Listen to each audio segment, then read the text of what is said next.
se ni vula ku nkarhi hinkwawo me ndyange na vona le kaya na va vona van'wani kuma ku mfana i tena nhwanya wun'wani lexi nga kona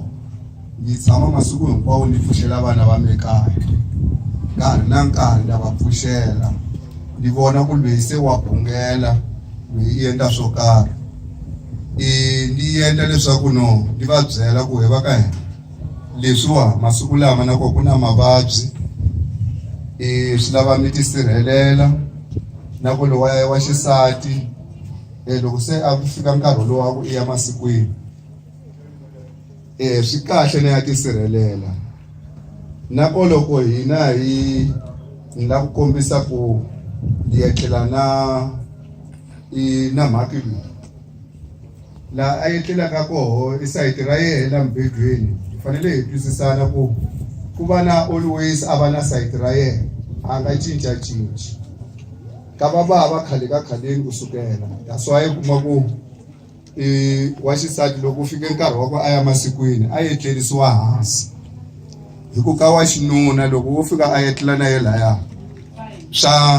swa n'wi wisa a nga ha hundzi ku vavaliwa wa ntiyiso swa damage ka bava se loko a za a ya masikwini lamaya a fanele yena a va na la a yetlelaka ko a hansi mara kambe sweswiwa wo twisisa swo swa ku no a ku na munhu loyi a yehlaka a va na sayiti ra yena leri a yetlelaka kona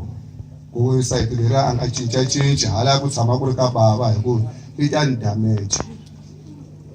ni hundzuka ni nga ha ri bava wa kahle kasi hi ye loyi a nga banga a mhaka leyi se ni vula ku un'wana na un'wana ha tsundzuxana i n'wana wa me wa xisati i n'wana wa me wa xinuna hi fanele hi va hi tshama hi tsundzuxana u nga ni chavi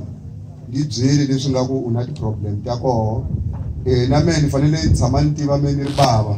loko fika minkarhi yo karhi loko ndi nga ku ni na mali ni fanele vana va me ni tshama ni va nyika mali ya ku ye n'wini i ta ti xavela ni nge mbali mi n'wini ku no famba wo xava swo karhi swa ku tisirhelela